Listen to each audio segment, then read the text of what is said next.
Sir ये lunch time है, आप कॉफ़ी पी रहे हैं? वैसे भी सुबह से ये 5वां कप है, आपको पता है ना इतना कैफीन। प्याली की बात पूरी होने से पहले ही कैरव बोल पड़ा।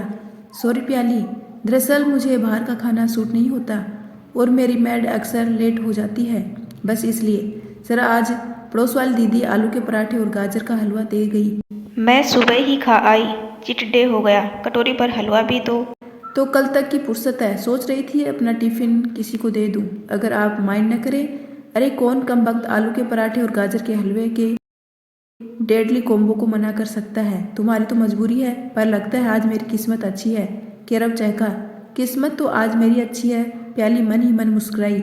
रूस जो उसकी तरफ अपना टिफिन लेकर बढ़ रहा था, उसे बॉस के कैबिन में जाता देख उदास होकर वापस चला आया। वह पहले दिन से ही प्याली के प्यार में पड़ चुका था। यह बात प्याली भी जानती थी, पर एक मामूली से एम्प्लॉय में उसे कोई दिलचस्पी नहीं थी। कारण यही था कि वह अनाथ थी, बचपन से ही अभाव में जीती रही। उसे किसी ने गोद भी नहीं लिया। अपने दम पर पढ़ लिख कर जॉब कर रही थी और चाहती थी कि कोई अमीर आदमी उसे पसंद कर ले। बचपन में जिस लंबे कद के कारण उसका सब मजाक उड़ाते थे, वहीं उसके काम आया। अब चूंकि वह कमाने लगी थी, उसने अपनी ग्रूमिंग पर काफ़ी खर्च किया। Regular gym, diet, exercise, supplement, fashionable dress, style से कटे कलर्स बाल, छुटपुट मॉडलिंग से शुरुआत करके अब वह इस मल्टीनेशनल कंपनी की परमानेंट मॉडल और एम्प्लॉय बन चुकी थी। वरूस जानता था कि उसकी नज़र बॉस पर है, पर वे शादीशुदा थे। तभी जैसे बिल्ली के भाग्य से छिक्का टूटा और बॉस के डिवोर्स की चर्चा पूरे ऑफिस में फैल गई। प्याली यह मौका हाथ से नहीं जाने देना चाहती थी। फिर जैसे किस्मत उसी के लिए सब खेल रच रही थी। एक एड कैंपेन की शूटिंग के लिए 15 दिन के लिए उसे बॉस के साथ साउथ अफ्रीका जाने का मौका मिल गया। दोनों के बीच नज़दीकियाँ इतनी बढ़ गई कि लौटते ही दोनों ने शादी करने का फैसला कर लिया। एक बहुत ही छोटा सा गोपनीय फंक्शन रखा गया। प्याली को केरव ने सख्ती से मना किया कि किसी को कानो कान खबर न हो, क्योंकि डिवोर्स केस अभी कोर्ट में चल ही रहा था। डिवोर्स होते ही धूमधाम से रिसेप्शन करेंगे। फिर 2 महीने बाद ही प्याली को पता चला कि वह प्रेग्नेंट है। वह बहुत खुश भी थी और घबराई हुई भी। एक तरफ है उसका खुशहाल वैवाहिक जीवन और दूसरी तरफ उसका कैरियर। मैं अभी 24 साल की ही हूँ, प्रेगनेंसी से फिगर खराब हो गया तो मॉडलिंग में काम नहीं मिलेगा। दूसरी तरफ केरव को किसी भी हाल में बच्चा चाहिए। पहली बीवी से तलाक इसलिए लिया क्योंकि शादी के 10 साल बाद भी बेऔलाद थे और आए दिन लड़ाइयाँ होती थी। नहीं, मैं यह रिस्क नहीं ले सकती। बच्चे से हमारा रिश्ता भी मजबूत होगा और केरव के पास इतना पैसा है कि मैं पूरी जिंदगी काम करके भी नहीं कमा पाती। उसने बच्चे को जन्म देने का फैसला कर लिया। केरव तो जैसे खुशी से पागल ही हो गया। आनंद फानन में उसने प्याली की जॉब छुड़वा दी और शिमला की खूबसूरती लोकेशन में उसे अपार्टमेंट खरीद कर दे दिया। प्याली को अपनी किस्मत पर भरोसा ही नहीं हो रहा था। उसका हर सपना पूरा हो गया था। बेहद अमीर, बेहद हैंडसम और बेहद चाहने वाला पति और दुनिया का सबसे सुंदर बच्चा, जिसको तीखे नए नक्श अपने पिता से और घने रेशमी बाल दूधिया रंगत अपनी माँ से मिली थी। वह हवाओं में उड़ रही थी। आज प्रोटीन शेक पीने का मन नहीं है केरव? प्लीज। प्याली ने केरव के हाथ में गिलास देकर बुरा सा मुंह बनाया। यह बस प्रोटीन शेक नहीं है, इसमें सभी सप्लीमेंट्स हैं जो ब्रेस्ट फीडिंग के लिए बहुत जरूरी है जान। तुम तो जानती हो न। केरव ने प्यार से उसके सिर पर हाथ फेरा और बच्चे की तरफ पुचकारते हुए उसे गिलास थमा दिया। उसका फोन बार बार वाइब्रेट हो रहा था। झुंझलाकर वह बालकनी में गया। वहां किसी से उसकी बहुत देर बहस चली। मौके का फायदा उठाकर प्याली ने चुपके से गिलास सिंक में उड़ेल दिया और आंखें बंद करके सोने की एक्टिंग करने लगी। करीब आधे घंटे बाद कैरव अंदर आया। प्याली सोच रही थी कि जब वह उसे कंबल उठाकर गुड नाइट किस करेगा, तभी वह उसे भाव में जकड़ लेगी। तभी उसे किसी औरत की आवाज़ सुनाई दी। वह चौंक कर उठने वाली थी, पर पता नहीं क्यों उसने सोने की एक्टिंग करते रहने का सोचा। तुमको समझा समझा कर थक गया हूँ श्रेया, तुम्हारा उतावलापन सब गड़बड़ कर देगा। केरव झुंझलाया हुआ था। श्रेया, यह नाम सुनकर प्याली के कान खड़े हो गए। यह तो केरव की पहली पत्नी है जिसे डिवोर्स हो चुका। अब क्या और पैसे ऐंठने आई है? ओह, मेरा उतावलापन तुम्हें अंदाजा भी है?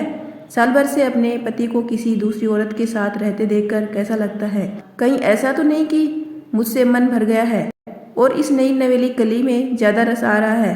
पर भूलो मत, मैं श्रेया चोपड़ा हूँ। जो भी तुम्हारे पास है सब मेरा है। तुम्हें चुटकियों में बर्बाद कर सकती हूँ। श्रेया फुफकार रही थी। देखा तुमने, मैंने कहा था ना यह सब होगा, लेकिन वह तुम ही थी जो मानने को तैयार नहीं थी। मैंने कहा था सरोगेसी करवा लेते हैं। तुम्ही ने कहा कि जमाने भर की कानूनी उलझनों में पड़ने से अच्छा है कि मैं इससे शादी का नाटक कर लूँ। इसके आगे पीछे कोई नहीं है, गरीब है और बहुत सुंदर, आकर्षक, लंबी, पूरी जवान है। इस कंडीशन में नहीं है कि बच्चा पाल सके, तो कोई ना नुकुर भी नहीं कर पाएगी और जब चाहे पीछा छुड़ा लेंगे। हमारा क्या बिगाड़ लेगी? और अब तुम ही मुझ पर शक कर रही हो? केरव ने धीमे लहजे में कहा। शक होगा ही ना, मेरा आइडिया था बच्चा होते ही इसे पीछा छुड़ा लेंगे, लेकिन अब तो 2 महीने हो चुके डिलीवरी के, तुम अभी भी इसके पल्लू से बंधे हो। श्रेया कुछ सुनने को तैयार न थी। देखो, यह हमारे बच्चे के फ्यूचर का सवाल है। 6 महीने माँ का दूध जरूरी है, उसके बाद तो हमारे पास जिंदगी पड़ी है।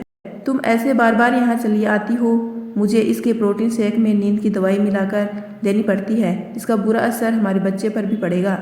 साल भर भरोसा किया है न, 4 महीने और सही जान। इस जैसी लड़कियों की तुम्हारे आगे भी साथ ही क्या है? जब कहो लाइन लगा सकता हूँ। केरव ने उसे गले लगाते हुए कहा। हमें मन तो कर रहा है अभी इस डायन का गला घोट दूं, पर ठीक है, 4 महीने और सही।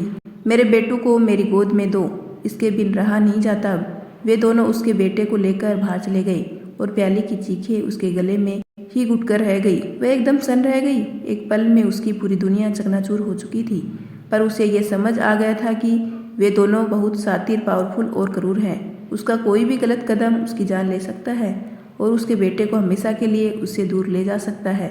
रोते रोते कब उसकी आंख लग गई उसे पता ही नहीं चला। निराशा ने उन पलों में उसके सामने सिर्फ ब्रूस का चेहरा ही आया, बस वही था जिस पर वह भरोसा कर सकती थी। शर्मिंदगी ने उसे आ घेरा। अगले दिन उसने ब्रूस का नंबर डायल किया।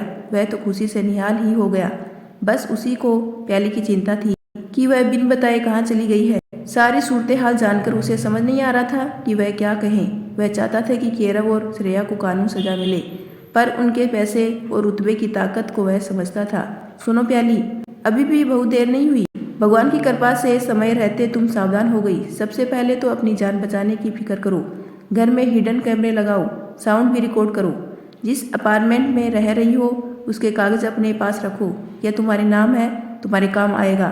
4 महीने के भरोसे न रहो, कभी भी कुछ भी हो सकता है। इन दोनों के खिलाफ पर्याप्त सबूत इकट्ठे होते ही मुझे सिग्नल देना। हम इस देश से बाहर निकलकर इन दोनों पर केस करेंगे। तुम्हारी और हमारे बेटे की सुरक्षा सुनिश्चित करने के बाद। प्याली के पास उसका शुक्रिया अदा करने के लिए सब नहीं थे। उसने सब कुछ वैसा ही किया जैसा वरुष ने कहा। प्लेन टेक ओवर कर चुका था। उसका हाथ वरुष के हाथ में था। उसका बेटा वरुष की गोद में सुकून से सो रहा था।